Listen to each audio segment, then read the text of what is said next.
2024 ਦੇ ਵਿੱਚ ਨਰਿੰਦਰ ਮੋਦੀ ਮੁੜ ਕੇ ਪ੍ਰਾਈਮ ਮਿਨਿਸਟਰ ਬਣ ਗਏ ਜਾਂ ਬੀਜੇਪੀ ਜਿੱਤ ਗਈ,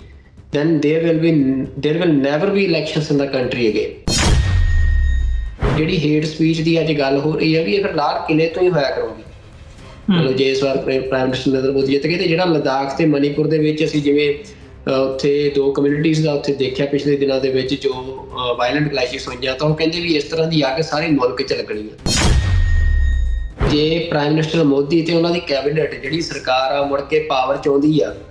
ਆਪ ਇਸ ਕੋ ਪਹਿਚਾਨ ਵੀ ਨਹੀਂ ਸਕੇਂਗੇ ਕਿ ਜਿਹੜਾ ਇਹ ਭਾਰਤ ਆ ਉਹ ਇਹੋ ਜਿਹਾ ਹੋ ਜਾਣਾ ਵੀ ਤੁਹਾਨੂੰ ਪਤਾ ਵੀ ਨਾ ਲੱਗਣਾ ਵੀ ਪਹਿਲਾਂ ਇਹ ਕਿਹੋ ਜਿਹਾ ਹੁੰਦਾ ਸੀ, ਕਿ ਰਾਜ ਕਰੇ ਹੈ ਕਿ ਲੜ ਮਰੇ। ਮਤਲਬ ਇਹ ਦੋਏ ਗੱਲਾਂ ਰਹਿ ਜਾਂਦੀਆਂ ਕਿ ਜਾਂ ਤਾਂ ਤੁਸੀਂ ਰਾਜ ਕਰੋ, ਨਹੀਂ ਤਾਂ ਫਿਰ ਲੜ ਕੇ ਮਰ ਜਾਓ। ਤੇ ਜੇ ਤੁਸੀਂ ਜਿਹਨੇ ਇਹ ਬਿਲਕੁਲ ਵੀ ਨਾ ਕਰਨਾ, ਫਿਰ ਉਹ ਮਤਲਬ ਇਹਨਾਂ ਦਾ ਜਿਹੜਾ ਉਹ ਹਿੰਦੂ ਰਾਸ਼ਟਰ ਦੀ ਆਈਡੈਂਟਿਟੀ ਹੋਣੀ ਆ, ਉਹਦਾ ਉਹ ਹਿੱਸਾ ਬਣਨ ਤੋਂ ਇਹਨਾਂ ਦੇ ਕੋਲ ਕੋਈ ਰਾਹ ਨਹੀਂ ਬਚਣਾ।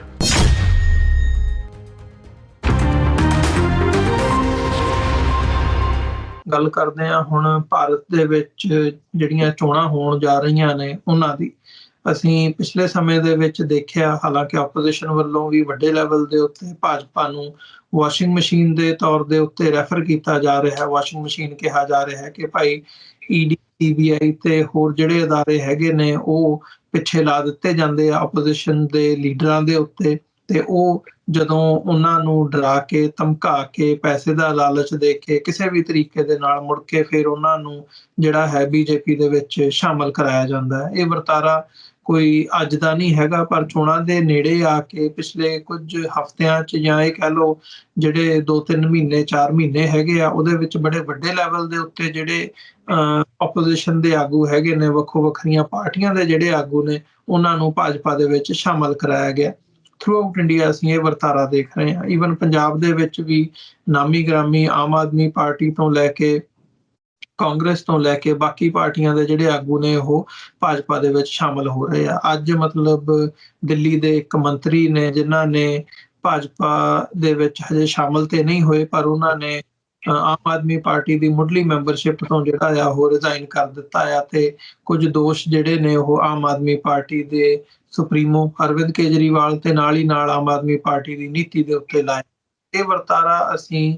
ਦੇਖ ਰਹੇ ਹਾਂ। ਤੇ ਜਿਹੜਾ ਨੰਬਰ ਵੀ ਆਉਂਦਾ, ਮਤਲਬ ਜੇ ਪਿਛਲੇ ਸਾਲਾਂ ਦਾ ਜ਼ਿਕਰ ਕਰਨਾ ਹੋਵੇ ਜਦੋਂ ਤੋਂ ਮੋਦੀ ਸਰਕਾਰ ਹੋਂਦ ਦੇ ਵਿੱਚ ਆਈ ਹੈ, ਤਾਂ 400 ਤੋਂ ਵੱਧ ਆਪੋਜੀਸ਼ਨ ਦੇ ਲੀਡਰਸ ਨੇ ਜਿਨ੍ਹਾਂ ਦਾ ਨਾਮ ਆਉਂਦਾ ਵੀ ਉਹਨਾਂ ਨੂੰ ਭਾਜਪਾ ਦੇ ਵਿੱਚ ਇਵੈਂਚੁਅਲੀ ਬਾਏ ਹੁੱਕ ਔਰ ਬਾਏ ਕਰੁੱਕ ਸ਼ਾਮਲ ਕਰਵਾਇਆ ਗਿਆ। 400 ਬਹੁਤ ਵੱਡਾ ਨੰਬਰ ਹੈ ਜਦੋਂ ਅਸੀਂ ਦੇਖਦੇ ਹਾਂ, ਜਿਹਦੇ ਵਿੱਚ ਲੀਡਰ ਆਫ ਆਪੋਜੀਸ਼ਨ ਤੋਂ ਲੈ ਕੇ ਜਿਹੜੀਆਂ ਸਟੇਟ ਅਸੈਂਬਲੀਜ਼ ਹੁੰਦੀਆਂ ਤੇ ਜਿਹੜੇ ਵਿਧਾਇਕ ਜਿਨ੍ਹਾਂ ਨੂੰ ਕਹਿੰਦੇ ਆ MLAs, member of legislative assembly, Punjab ਤੋਂ ਲੈ ਕੇ ਬਾਕੀ ਸੂਬਿਆਂ ਤੱਕ ਦੇ, ਉਹ ਜਿਹੜੇ ਨੇ ਉਹ ਭਾਜਪਾ ਦੇ ਵਿੱਚ ਸ਼ਾਮਲ ਹੋਏ ਆ। ਤੇ ਇੱਕ ਹੋਰ ਇੰਟਰਸਟਿੰਗ ਫੈਕਟ ਇਸ ਸਾਰੇ ਪਾਰਟ ਦੇ ਵਿੱਚ ਜਿਹੜਾ ਕਿ ਵਾਈਡਲੀ ਨੋਨ ਹੈ, ਇਸ ਵਕਤ ਮੀਡੀਆ ਦੇ ਵਿੱਚ ਵੀ ਵੱਡੇ ਲੈਵਲ ਦੇ ਉੱਤੇ ਰਿਪੋਰਟ ਹੋ ਰਿਹਾ ਵੀ ਜਿਨ੍ਹਾਂ ਆਗੂਆਂ ਦੇ ਉੱਤੇ ED, CBI ਦੀ ਜਾਂਚ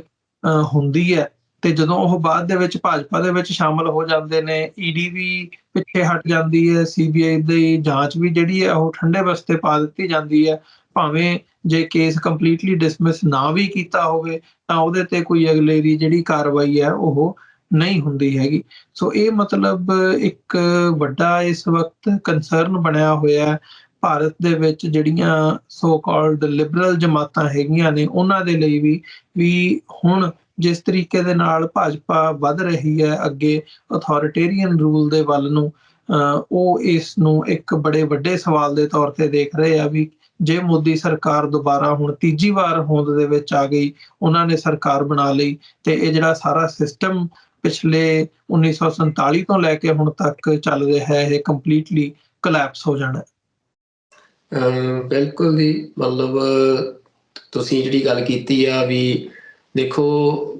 ਕੋਲੈਪਸ ਹੋਣਾ ਜਿਹੜਾ ਸਿਸਟਮ ਆ ਉਹ ਤਾਂ ਲਗਭਗ ਨਜ਼ਰ ਆ ਰਿਹਾ ਆ। ਤੇ ਹੁਣ ਤਾਂ ਗੱਲ ਇੱਥੋਂ ਤੱਕ ਆ ਗਈ ਆ ਵੀ ਖੁੱਲ੍ਹ ਕੇ ਲੋਕ ਇਹ ਗੱਲ ਕਹਿਣ ਲੱਗ ਗਏ ਆ। ਜਿਵੇਂ ਤੁਸੀਂ ਦੇਖੋ ਇੰਡੀਆ ਦੇ ਫਾਈਨੈਂਸ ਮਿਨਿਸਟਰ ਆ ਨਿਰਮਲਾ ਸੀਤਾਰਮਨ, BJP ਦੇ ਲੀਡਰ ਆ, ਉਹਨਾਂ ਦੇ ਪਤੀ ਆ ਮਤਲਬ ਕਾਫੀ ਰਿਨਾਊਂਡ ਇਕੋਨੋਮਿਸਟ ਆ, ਪੋਲੀਟੀਕਲ ਇਕੋਨੋਮਿਸਟ ਆ ਜੀ, ਪ੍ਰਾਕਲਾ ਪ੍ਰਭਾਕਰ, ਉਹਨਾਂ ਦੀ ਸਟੇਟਮੈਂਟ ਬੜੀ ਇੰਟਰਸਟਿੰਗ ਆ। ਉਹਨਾਂ ਨੇ ਕਿਹਾ ਹੈ ਕਿ ਜੇ ਇਸ ਵਾਰ ਦੀਆਂ ਚੋਣਾਂ ਦੇ ਵਿੱਚ 2024 ਦੇ ਵਿੱਚ ਨਰਿੰਦਰ ਮੋਦੀ ਮੁੜ ਕੇ ਪ੍ਰਾਈਮ ਮਿਨਿਸਟਰ ਬਣ ਗਏ ਜਾਂ BJP ਜਿੱਤ ਗਈ, then there will never be elections in the country again। ਤਾਂ ਭਾਰਤ ਦੇ ਵਿੱਚ ਫਿਰ ਇਹ ਮੁੜ ਕੇ ਕਦੇ ਚੋਣਾਂ ਨਹੀਂ ਹੋਣਗੀਆਂ। ਮਤਲਬ ਇਹ ਆਪਣੇ ਆਪ ਦੇ ਵਿੱਚ ਇੱਕ ਪੋਲੀਟੀਕਲ ਇਕੋਨੋਮਿਸਟ ਜਿਹੜਾ ਕਿ ਤੁਸੀਂ ਕਹਿ ਸਕਦੇ ਹੋ ਕਿ ਜਿਹਦੀ ਵਾਈਫ ਜਿਹੜੀ ਆ ਉਹ ਇੰਡੀਅਨ ਫਾਈਨੈਂਸ ਮਿਨਿਸਟਰ ਹੋਵੇ ਤੇ ਉਹ ਕਿੰਨੇ ਮਤਲਬ ਜਿਹੜਾ ਇੰਡੀਆ ਦਾ ਪੋਲੀਟੀਕਲ ਐਲੀਟ ਆ ਉਹਦੇ 'ਚ ਉੱਠਦਾ ਬੈਠਦਾ ਹੋਵੇ, ਉਹਦੀ ਓਬਜ਼ਰਵੇਸ਼ਨ ਆ ਜਿਹੜੀ, ਤਾਂ ਉਹ ਸਾਨੂੰ ਦੱਸ ਰਹੀ ਵੀ ਅੰਦਰ ਕਿੰਨਾ ਕੁਛ ਜਿਹੜਾ ਆ ਕਿਸ ਪੱਧਰ ਦਾ ਚੱਲ ਰਿਹਾ ਆ। ਵੀ ਉਹਦੇ 'ਚ ਉਹਨਾਂ ਦੇ ਆਪਣੀ ਵਰਡਸ ਆ, prime minister Modi himself will give a hate speech from the red fort and a situation like Ladakh, Manipur will arise in the entire country। ਮਤਲਬ ਉਹ ਕਹਿੰਦੇ ਵੀ ਜਿਹੜੀ ਹੇਟ ਸਪੀਚ ਦੀ ਅੱਜ ਗੱਲ ਹੋ ਰਹੀ ਹੈ ਵੀ ਇਹ ਫਿਰ ਲਾਲ ਕਿਲੇ ਤੋਂ ਹੀ ਹੋਇਆ ਕਰੂਗੀ।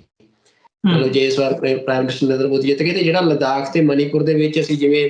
ਉੱਥੇ 2 ਕਮਿਊਨਿਟੀਜ਼ ਦਾ ਉੱਥੇ ਦੇਖਿਆ ਪਿਛਲੇ ਦਿਨਾਂ ਦੇ ਵਿੱਚ ਜੋ ਵਾਇਲੈਂਟ ਕਲੈਸ਼ਿਸ ਹੋਈਆਂ, ਤਾਂ ਉਹ ਕਹਿੰਦੇ ਵੀ ਇਸ ਤਰ੍ਹਾਂ ਦੀ ਅੱਗ ਸਾਰੇ ਮੁਲਕ 'ਚ ਲੱਗਣੀ ਆ। ਤੇ ਇਸ ਤੋਂ ਇਲਾਵਾ ਉਹਨਾਂ ਨੇ ਹੋਰ ਇੱਕ ਗੱਲ ਕਹੀ, ਕਹਿੰਦੇ ਵੀ ਜੇ ਪ੍ਰਾਈਮ ਮਿਨਿਸਟਰ ਮੋਦੀ ਤੇ ਉਹਨਾਂ ਦੀ ਕੈਬਨਿਟ ਜਿਹੜੀ ਸਰਕਾਰ ਆ ਮੁੜ ਕੇ ਪਾਵਰ 'ਚ ਆਉਂਦੀ ਆ, ਆਪ ਇਸਕੋ ਪਹਿਚਾਨ ਵੀ ਨਹੀਂ ਸਕੇਂਗੇ ਕਿ ਜਿਹੜਾ ਇਹ ਭਾਰਤ ਆ ਉਹ ਇਹੋ ਜਿਹਾ ਹੋ ਜਾਣਾ ਵੀ ਤੁਹਾਨੂੰ ਪਤਾ ਵੀ ਨਾ ਲੱਗਣਾ ਵੀ ਪਹਿਲਾਂ ਇਹ ਕਿਹੋ ਜਿਹਾ ਹੁੰਦਾ ਸੀ। ਮਤਲਬ ਇਹ ਹੁਣ ਇੱਕ ਇੰਡੀਅਨ ਦੇ ਕਮੈਂਟਸ ਨੇ, ਮਤਲਬ ਜਿਹੜਾ ਤੁਸੀਂ ਕਹਿ ਸਕਦੇ ਹੋ ਕਿ ਜਿਹਨਾਂ ਨੂੰ ਸੋ ਕਾਲਡ ਲਿਬਰਲ ਇੰਡੀਅਨਸ ਕਹਿੰਦੇ ਆ। ਹਾਲਾਂਕਿ ਸਿੱਖਾਂ ਬਾਰੇ ਜਾਂ ਜਦੋਂ ਘੱਟ ਗਿਣਤੀਆਂ ਦੇ ਜ਼ੁਲਮ ਦੀ ਗੱਲ ਆਉਂਦੀ ਆ ਉਦੋਂ ਕੋਈ ਬਹੁਤਾ ਫਰਕ ਨਹੀਂ ਹੁੰਦਾ ਇਹਨਾਂ ਦੀ ਅਪਰੋਚ ਦੇ ਵਿੱਚ। ਪਰ ਉਹਨਾਂ ਨੇ ਬੀਜੇਪੀ ਲੀਡਰ ਦੀਆਂ ਮਤਲਬ ਉਹ ਕਹਿੰਦੇ ਆ ਵੀ ਮਤਲਬ ਬਾਕੀ ਉਹਨਾਂ ਨੇ ਇਹੀ ਗੱਲ ਕਹੀ ਆ ਵੀ ਜਿਹੜੀਆਂ ਐਥਨਿਕ ਕ੍ਰਾਈਸਿਸ ਨੇ ਉਹ ਵੱਧ ਸਕਦੀਆਂ, ਪਰ ਆਪਣੇ ਆਪ 'ਚ ਵੱਡੀ ਗੱਲ ਆ ਵੀ ਇਹ ਨਹੀਂ ਹੋਣਾ। ਤੇ ਇਸੇ ਤਰੀਕੇ ਦੀ ਗੱਲ ਅੱਜ ਜਿਹੜੇ ਸਾਬਕਾ ਮੰਤਰੀ ਨੇ ਭਾਰਤ ਦੇ ਕਾਂਗਰਸ ਦੇ ਲੀਡਰ ਨੇ ਪੀ ਚਿਦੰਬਰਮ, ਉਹਨਾਂ ਨੇ ਇਹ ਗੱਲ ਕਹੀ ਆ ਵੀ ਜੇ ਨਰਿੰਦਰ ਮੋਦੀ ਦੁਬਾਰਾ ਆਉਂਦੇ ਆ ਸੱਤਾ 'ਚ ਤਾਂ 2024 election could probably be the last general election witnessed by the country। ਇਹ ਆਖਰੀ ਜਨਰਲ ਇਲੈਕਸ਼ਨ ਹੋਣਗੀਆਂ। ਅਮਰਵੀਰ ਸਿੰਘ ਜੀ, ਇੱਥੇ ਫਿਰ ਗੱਲ ਅਸੀਂ ਤਾਂ ਬੜੇ ਲੰਬੇ ਸਮੇਂ ਤੋਂ ਇਹ ਗੱਲ ਕਹਿੰਦੇ ਆ ਰਹੇ ਹਾਂ ਕਿ ਜਿਹੜਾ ਇੰਡੀਆ ਆ ਉਹਦਾ ਜਿਹੜਾ ਵੈਸਟ ਦੇ ਨਾਲ ਜਾਂ US ਦੇ ਨਾਲ ਅਸੀਂ ਫੋਰਨ ਪੋਲਿਸੀ ਦੇ ਵਿੱਚ ਕਲੈਸ਼ ਦੇਖਿਆ ਆ ਪਿਛਲੇ ਕੁਛ ਸਮੇਂ ਤੋਂ। ਐਸ ਜੈਸ਼ੰਕਰ ਦਾ ਪਿਛਲਾ ਜਿਹੜਾ ਦੌਰਾ ਸੀ ਰਸ਼ੀਆ ਦਾ ਉਹ ਅਸੀਂ ਦੇਖਿਆ, ਤੇ ਕਿਵੇਂ ਰਸ਼ੀਆ ਯੂਕਰੇਨ ਕਨਫਲਿਕਟ ਦੇ ਵਿੱਚ ਇੰਡੀਆ ਦੀ ਸਾਰੀ ਫੋਰਨ ਪੋਲਿਸੀ ਰਸ਼ੀਆ ਵੱਲ ਟਿਲਟ ਹੋਈ ਆ। ਉਹਦੇ 'ਚ ਜਿਹੜਾ ਬੇਸਿਕ ਆਈਡੀਆ ਆ ਉਹ ਇਹੀ ਆ ਵੀ ਇੰਡੀਆ ਜਿਹੜਾ ਆ ਉਹ ਇੰਡੀਆ ਦੀ ਜਿਹੜੀ ਇਸ ਟਾਈਮ ਰੂਲਿੰਗ ਐਲੀਟ ਕਲਾਸ ਆ ਉਹ ਇੰਡੀਆ ਨੂੰ ਡੈਮੋਕ੍ਰੇਸੀ ਰੱਖਣਾ ਹੀ ਨਹੀਂ ਚਾਹੁੰਦੀ ਹੈ। ਉਹ ਸਿਰਫ ਇੱਕ ਵਨ ਪਾਰਟੀ ਵਨ ਕੰਟਰੀ ਵਾਲਾ ਜਿਹੜਾ ਸਿਸਟਮ ਆ ਉਹ ਰੱਖਣਾ ਚਾਹੁੰਦੇ ਆ, ਜਿਹਦੇ 'ਚ ਇੱਕੋ ਪਾਰਟੀ ਰੂਲ ਕਰੇ ਤੇ ਇੱਕ ਜਿਹੜਾ ਲੀਡਰ ਆ ਵੀ ਜਿਹਦੀ ਉਹ ਜਿਹੜੀ ਅਸੀਂ ਕਹਿ ਸਕਦੇ ਹਾਂ ਵੀ ਜਿੱਥੋਂ ਉਹਦਾ ਆਈਡੀਆ ਲੈ ਰਹੇ ਆ ਜਿਹੜਾ ਉਹ ਹਿੰਦੂ ਰਾਸ਼ਟਰ ਦਾ ਕੰਸੈਪਟ ਆ ਵੀ ਉਹਦਾ ਰਾਜਾ ਜਿਹੜਾ ਇੱਕ ਹੋਊਗਾ, ਫਿਰ ਉਹਦੀ ਆਪਣੀ ਕਾਉਂਸਲ ਹੋਊਗੀ ਜਿਹੜੀ ਹਿੰਦੂ ਲੀਡਰਸ ਦੀ, ਉਹ ਸਾਰੇ ਹਿੰਦੂ ਰੋਹ ਰੀਤਾਂ ਦੇ ਮੁਤਾਬਕ ਦੇਸ਼ ਨੂੰ ਚਲਾਊਗੀ। ਤੇ ਫਿਰ ਅਖੰਡ ਭਾਰਤ ਦਾ ਉਹਨਾਂ ਦਾ ਕੰਸੈਪਟ RSS ਦਾ ਉਹ ਸਾਰਾ ਕੁਛ ਉਹ ਲਾਗੂ ਕਰਨ ਦੇ ਲਈ ਉਹਨਾਂ ਨੂੰ ਲੱਗਦਾ ਵੀ ਇਹ ਬਿਲਕੁਲ ਸਹੀ ਸਮਾਂ ਹੈ। ਤੇ ਇੱਥੇ ਕਿਉਂਕਿ ਉਹਨਾਂ ਨੂੰ ਇਹ ਲੱਗਦਾ ਕਿ ਜਿਹੜੇ ਟਕਰਾਅ ਨੇ ਉਹ ਮਤਲਬ ਸ਼ੋਰਿਟੀ ਆ ਕਿ ਟਕਰਾਅ ਹੋਣਗੇ, ਤੇ ਇਹਨਾਂ ਟਕਰਾਵਾਂ ਦੇ ਵਿੱਚੋਂ ਮਤਲਬ ਟਕਰਾਅ ਜੇ ਹੋਣੇ ਹੀ ਹੋਣੇ ਆ ਤਾਂ ਅਸੀਂ ਫਿਰ ਆਪਣੇ ਉਸ ਏਜੰਡੇ ਲਈ ਟਕਰਾਅ ਦਾ ਹਿੱਸਾ ਬਣੀਏ ਜਿਹਦੇ ਲਈ ਇੰਨੇ ਸਾਲਾਂ ਤੋਂ ਜਿਹੜੇ ਸੁਪਨੇ ਆ ਸੰਜੋਈ ਬੈਠੇ ਆ। ਤੇ ਇੱਕ ਜਿਹੜੀ ਤੁਸੀਂ ਕਹਿ ਸਕਦੇ ਹੋ ਕਿ ਇਨਫੀਰੀਓਰਿਟੀ ਜਾਂ ਇੱਕ ਮਤਲਬ ਕਈ ਸਦੀਆਂ ਦੀ ਕਈ 100 ਸਾਲਾਂ ਦੀ ਜਿਹੜੀ ਗੁਲਾਮੀ ਦਾ ਆਪਣੇ ਮਨਾਂ ਤੇ ਭਾਰ ਲਈ ਬੈਠੇ ਆ ਉਹ ਵੀ ਅਸੀਂ ਪਹਿਲਾਂ ਮਤਲਬ ਮੁਗਲ ਅੰਪਾਇਰ ਦੇ ਥੱਲੇ ਫਿਰ ਬ੍ਰਿਟਿਸ਼ ਅੰਪਾਇਰ ਦੇ ਥੱਲੇ ਉਵੇਂ ਗੁਲਾਮ ਰਹੇ ਆ, ਮਤਲਬ ਉਹਨੂੰ ਉਹ ਇਸ ਟਾਈਮ ਭੜਕਾਹਟ ਦੇ ਨਾਲ ਆਪਣੇ ਮਨ ਨੂੰ ਲਾਹੁਣਾ ਚਾਹੁੰਦੇ ਆ। ਤਾਂ ਇਹ ਸਾਰੀ ਚੀਜ਼ ਉਹਨਾਂ ਦੀ ਪੋਲਿਸੀ ਨੂੰ ਡਰਾਈਵ ਕਰ ਰਹੀ ਆ। ਤਾਂ ਉਹਦੇ ਵਿੱਚ ਜਿਹੜਾ ਅਸੀਂ ਦੇਖ ਰਹੇ ਹਾਂ ਵੀ ਹੁਣ ਤੁਸੀਂ ਗੱਲ ਕੀਤੀ ਵੀ ਜਿਹੜਾ ਇੱਕ ਸੋ ਕਾਲਡ ਲਿਬਰਲ ਸੈਕਸ਼ਨ ਅੱਜ ਹੈਗਾ ਵੀ ਉਹ ਅੱਜ ਸਟੇਟਮੈਂਟਸ ਦੇ ਰਿਹਾ ਵੀ ਇਹਨਾਂ ਤੋਂ ਅਸੀਂ ਮਤਲਬ ਹਜੇ ਉਹਨਾਂ ਨੂੰ ਇੱਕ ਪੋਸੀਬਿਲਿਟੀ ਲੱਗਦੀ ਹੈ ਵੀ ਸ਼ਾਇਦ ਅਸੀਂ ਮੋਦੀ ਨੂੰ ਹਰਾ ਕੇ ਤੇ ਫੇਰ ਸੱਤਾ ਦੇ ਵਿੱਚ ਅਸੀਂ ਆ ਸਕਦੇ ਹਾਂ। ਪਰ ਅਮਰਵੀਰ ਸਿੰਘ ਜੀ, ਮੈਂ ਕਲੀਅਰ ਕਰ ਦੇਣਾ ਚਾਹੁੰਦਾ ਸਿੱਖਾਂ ਨੂੰ ਵੀ ਤੇ ਸਾਰਿਆਂ ਨੂੰ ਵੀ ਜਿਹੜੇ ਲੋਕ ਅੱਜ ਸਟੇਟਮੈਂਟਸ ਦੇ ਰਹੇ ਆ ਇਹ ਮਤਲਬ ਉਹਨਾਂ ਦੇ ਆਪਣੇ ਹੀ ਨੇ। ਸਿਰਫ ਇਹਨਾਂ ਦੀ ਜਿਹੜੀ ਲੜਾਈ ਆ ਉਹ ਇੰਟਰਨਲ ਸੱਤਾ ਪ੍ਰਾਪਤੀ ਦੀ ਆ ਵੀ ਇਹ ਉਸੇ ਤਰੀਕੇ ਦੇ ਨਾਲ ਹੋਣਾ ਵੀ ਜੇ ਇਹਨਾਂ ਨੂੰ ਲੱਗਿਆ ਵੀ ਹੁਣ ਕੋਈ ਰਾਹ ਬਚਿਆ ਹੀ ਨਹੀਂ ਤਾਂ ਜਿਵੇਂ ਇੱਕ MLA MP ਅਸੀਂ ਤੁਸੀਂ 400 ਬੰਦਿਆਂ ਦੀ ਗੱਲ ਕੀਤੀ ਹੈ ਜਿਹੜਾ ਇੱਕ ਰਾਤ ਪਹਿਲਾਂ ਗਾਲਾਂ ਕੱਢਦਾ ਹੁੰਦਾ ਦੂਜੀ ਪਾਰਟੀ ਨੂੰ ਤੇ ਅਗਲੇ ਦਿਨ ਉਹਨਾਂ ਦਾ ਗਲ ਦੇ ਵਿੱਚ ਸਿਆਪਾ ਪਵਾ ਕੇ ਤੇ ਸਟੇਜ ਤੇ ਖੜਾ ਹੁੰਦਾ ਆ।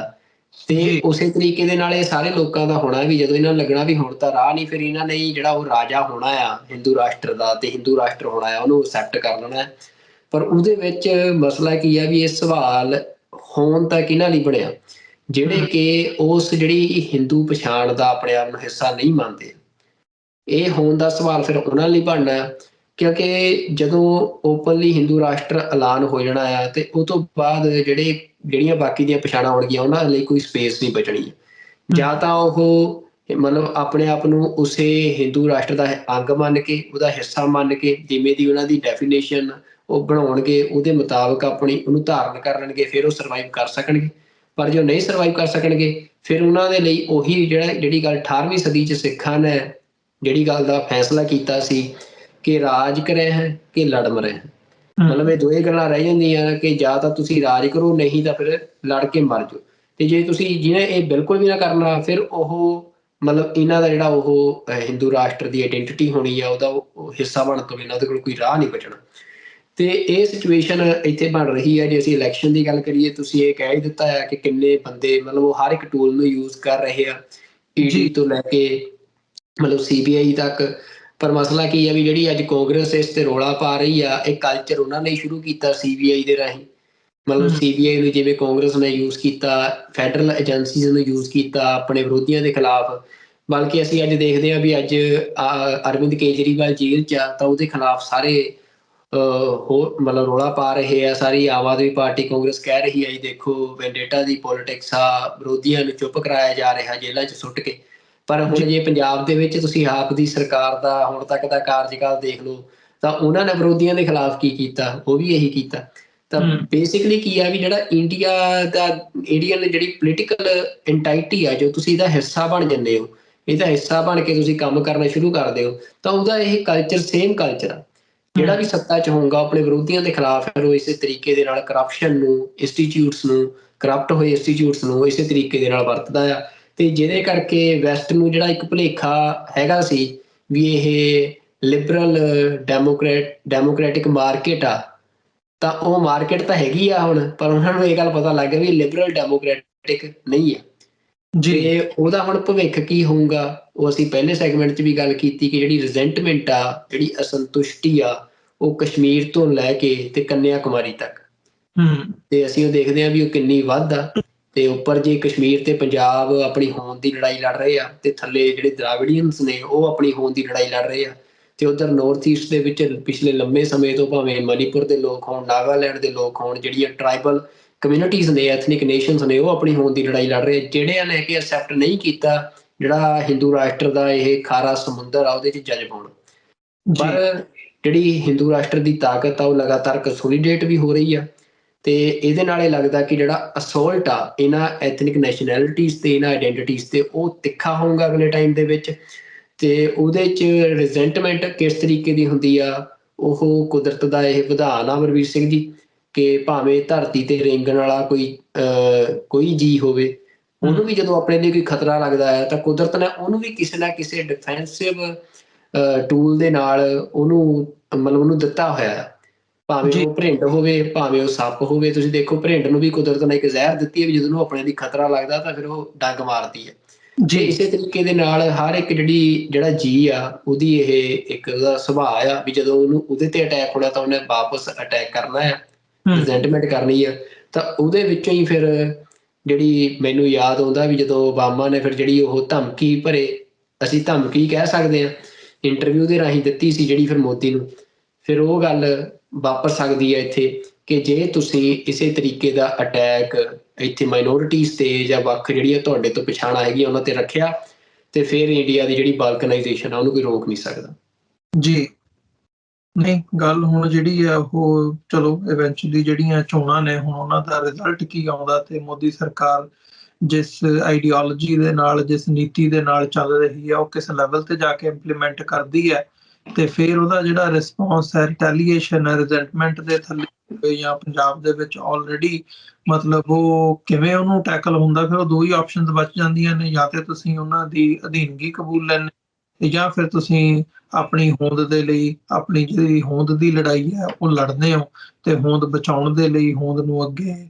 ਪ੍ਰੋਪੇਗੇਟ ਕਰਨ ਦੇ ਲਈ, ਵਧਾਉਣ ਦੇ ਲਈ ਤੁਸੀਂ ਜਿਹੜਾ ਹੈ ਉਹ ਤਹਈਆ ਕਰਦੇ ਹੋ। ਸੋ ਇਹੀ ਦੋ ਆਪਸ਼ਨ ਇਵੈਂਚੁਅਲੀ ਬਚਦੀਆਂ ਨੇ, ਜਿਹੜੇ ਸਾਡੇ ਲੋਕਾਂ ਲਈ, ਜਿਹੜੇ ਅੱਜ ਵੀ ਕਿਤੇ ਨਾ ਕਿਤੇ ਸਿਸਟਮ ਦੇ ਵਿੱਚ ਰਹਿੰਦੇ ਆ, ਇਹ ਕਹਿ ਲਓ, ਜਿਨ੍ਹਾਂ ਨੇ ਅੱਖਾਂ ਬੰਦ ਕੀਤੀਆਂ ਹੋਈਆਂ ਨੇ, ਜਾਂ ਉਹਨਾਂ ਨੂੰ ਐਂ ਲੱਗਦਾ ਵੀ ਨਹੀਂ, ਸਾਡਾ ਜਿਹੜਾ ਗੁਜ਼ਾਰਾ ਹੈ ਉਹ ਵਧੀਆ ਚੱਲ ਰਿਹਾ ਆ, ਵਧੀਆ ਨੌਕਰੀਆਂ ਮਿਲ ਰਹੀਆਂ ਨੇ, ਵਧੀਆ ਅਸੀਂ ਜ਼ਿੰਦਗੀ ਜੀ ਰਹੇ ਹਾਂ। ਉਹ ਕਿਤੇ ਨਾ ਕਿਤੇ ਉਹ ਉਸ ਪਾਸਿਓਂ ਅੱਖਾਂ ਬੰਦ ਕਰਕੇ ਬੈਠੇ ਹੋਏ ਆ, ਜਾਂ ਜੋ ਇਹ ਸਾਰਾ ਵਰਤਾਰਾ ਚੱਲ ਰਿਹਾ ਹੈ ਉਹਦੇ ਤੋਂ ਉਹਨਾਂ ਨੇ ਅੱਖਾਂ ਬੰਦ ਕੀਤੀਆਂ ਹੋਈਆਂ ਨੇ। ਵੱਡਾ ਸਵਾਲ ਉਹਨਾਂ ਲਈ ਹੈ ਵੀ ਉਹਨਾਂ ਨੂੰ ਕਿਉਂ ਇਹ ਚੀਜ਼ਾਂ ਨਜ਼ਰ ਨਹੀਂ ਆਉਂਦੀਆਂ। ਮਤਲਬ 47 ਤੋਂ ਲੈ ਕੇ 84 ਤੱਕ, 84 ਤੋਂ ਲੈ ਕੇ ਹੁਣ ਤੱਕ, ਜੇ ਅਸੀਂ ਕਿਸਾਨ ਸੰਘਰਸ਼ ਦੇ ਅੰਤ ਤੱਕ ਦੇਖੀਏ, ਤੇ ਅੱਜ ਜੋ ਵਰਤਾਰਾ ਚੱਲ ਰਿਹਾ ਹੈ, ਸਟੇਟ ਨੇ ਹਮੇਸ਼ਾ ਪੰਜਾਬ ਪ੍ਰਤੀ, ਸਿੱਖਾਂ ਪ੍ਰਤੀ ਕਿਸ ਕਿਸਮ ਦਾ ਰਵੱਈਆ ਰਿਹਾ ਹੈ, ਇਹ ਜੇ ਤੁਸੀਂ ਥੋੜਾ ਜਿਹਾ ਅੱਖਾਂ ਖੋਲ ਕੇ ਦੇਖਣਾ ਸ਼ੁਰੂ ਕਰੋ ਤੇ ਤੁਹਾਨੂੰ ਗੱਲ ਸਮਝ ਆ ਜਾਂਦੀ ਹੈ ਵੀ ਸਟੇਟ ਕਿਸ ਨਜ਼ਰ ਦੇ ਨਾਲ, ਕਿਸ ਨਿਗਾਹ ਦੇ ਨਾਲ ਪੰਜਾਬ ਨੂੰ ਦੇਖਦੀ ਹੈ, ਤੇ ਕਿਸ ਕਿਸ ਕਿਸਮ ਦਾ ਜਿਹੜਾ ਵਰਤਾਰਾ ਜਾਂ ਰਵੱਈਆ ਉਹਨਾਂ ਨੇ ਪੰਜਾਬ ਦੇ ਪ੍ਰਤੀ ਰੱਖਿਆ ਹੋਇਆ।